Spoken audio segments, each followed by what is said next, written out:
Hello friends, this is Mark with Mark's Nuisance Animal Removal. Today I want to talk about how I organize and store my foothold traps when I'm not using them.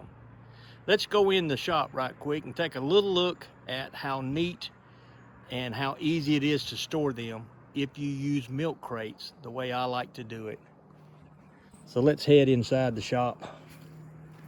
Back here in the very back right hand corner, you'll see where my milk crates are. They're not as neat as they could be right now because I'm working on some of them.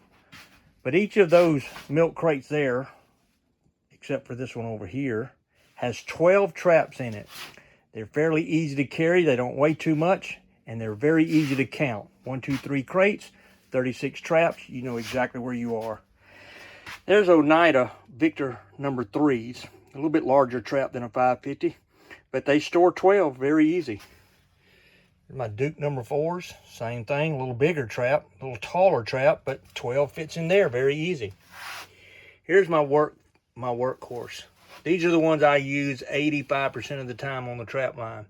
These are all 550s. There's a couple of MBs on the bottom there, a couple of Dukes on the top, but all 550s are about the same size.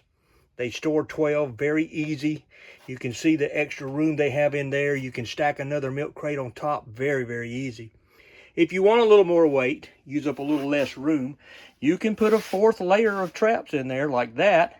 That's one milk crate, 16 550s. All right, let's go outside now and take a look at how I get so many in one milk crate. First things first, you'll need to find something to put across your bottom to cover all those holes because your chains will fall through those and man, they'll hang up on everything. That's just a piece of sheet metal I had. Works real good sitting down in there. Old posted no trespassing sign fits in there perfect.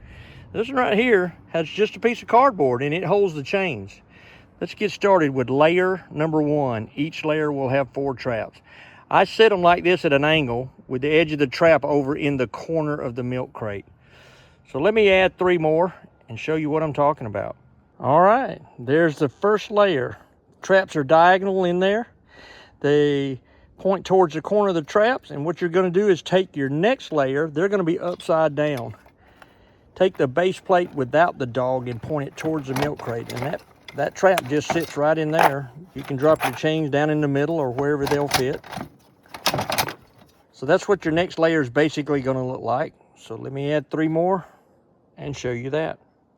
Okay, there's layer 2, and if you notice, they fill in the cracks opposite the way layer 1 sits. The next layer, layer 3, is going to sit just like layer 1. It's going to sit kind of diagonally over into the corner, and we're going to start that and we're going to fill in the other 3.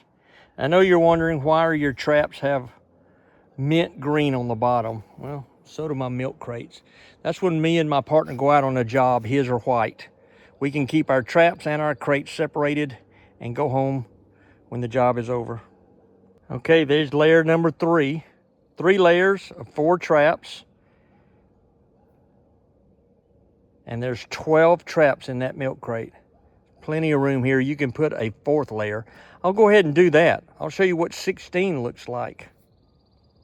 All right, there's 16 550s in one milk crate. And they'll still stack up on top of each other. And they ride down the road real good, stacked too high. I like 12. It's easier to count and it don't quite weigh as much. But this is my organization system. It works great for me. Maybe it'll work great for you. Give this a like and share it with someone that's as unorganized as I am. And go ahead and subscribe. I'm full of all kind of trapping ideas. Some will work for you, some may not. But I hope you have tight chains on your trap line. You guys have a wonderful day.